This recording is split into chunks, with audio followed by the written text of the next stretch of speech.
বাংলাদেশ নৌবাহিনী কলেজ ঢাকার বার্ষিক ক্রীড়া প্রতিযোগিতা ও পুরস্কার বিতরণী অনুষ্ঠান অনুষ্ঠিত হয়েছে। বৃহস্পতিবার দুপুরে রাজধানীর মিরপুর 14 নম্বরের নাবিক আবাসিক এলাকার কলেজ প্রাঙ্গণ মাঠে এই ক্রীড়া অনুষ্ঠানের আয়োজন করা হয়। ক্রীড়া অনুষ্ঠানে প্রধান অতিথি হিসেবে উপস্থিত ছিলেন ঢাকা নৌ অঞ্চলের commander rear admiral S M. Abul Kalam Azad. বিশেষ অতিথি ছিলেন বিএনএফডব্লিউ ঢাকার চেয়ারম্যান নাওমি নাহেরিন আজাদ ও বাংলাদেশ নৌবাহিনী কলেজের ঢাকার অধ্যক্ষ ক্যাপ্টেন মোহাম্মদ ইসমাইল মজুমদার।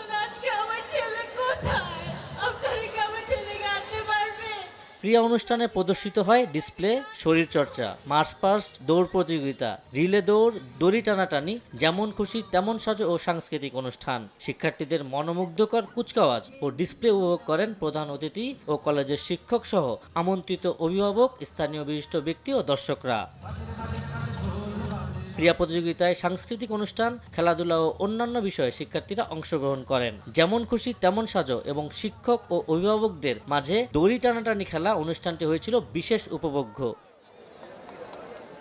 সবশেষে বার্ষিক ক্রীড়া প্রতিযোগিতা অনুষ্ঠানের প্রথম, দ্বিতীয় ও তৃতীয় স্থান অধিকারীদের পুরস্কৃত করা হয়। বিজয়ীদের মধ্যে পুরস্কার বিতরণ করেন প্রধান অতিথি। এ সময় শিক্ষার্থীদের উদ্দেশ্যে তিনি বিভিন্ন দিক নির্দেশনামূলক বক্তব্য রাখেন।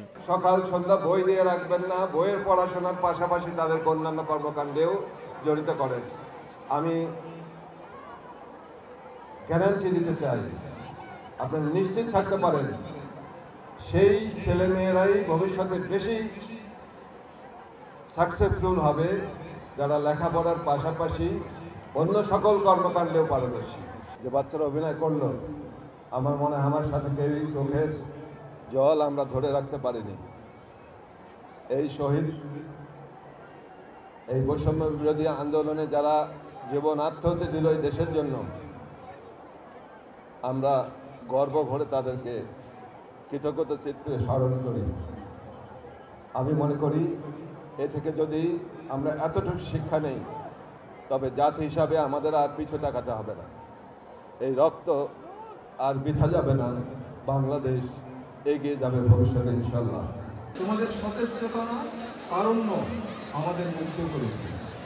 এই তারুণ্য প্রাণশক্তি আর গভীর দেশপ্রেমী 1971 সালে আমাদেরকে জয়ী হওয়ার প্রেরণা দিয়েছিল। 2024 সালে বৈষম্য বিরোধী আন্দোলনে তারুণ্য আবার তাদের অসীম সক্ষমতা এবং প্রাণশক্তি দিয়ে দেশকে সামনের দিকে এগিয়ে না যাওয়ার প্রেরণা জুগিয়েছে।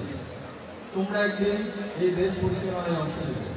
তোমাদের দেশমাতৃকার অসহায় দরিদ্র মানুষের পাশে দাঁড়াতে হবে, তাদের কষ্ট লাঘব করতে হবে। সেজন্য তোমাদের প্রত্যেককে মানবিক গুণাবলী সম্পন্ন ভালো মানুষ হতে হবে। খেলাধুলা এবং শরীরচর্চা কখনোই পড়াশোনার অন্তরায় নয়, বরং এটি তোমাদেরকে উদ্দীপনা দিবে নতুন করে জীবন শুরু করতে। এ বার্ষিক ক্রীড়া প্রতিযোগিতায় আনন্দ উল্লাসের মধ্য দিয়ে শিক্ষক, শিক্ষার্থী ও অভিভাবকরা নব উদ্দীপনায় মেতে ওঠেন।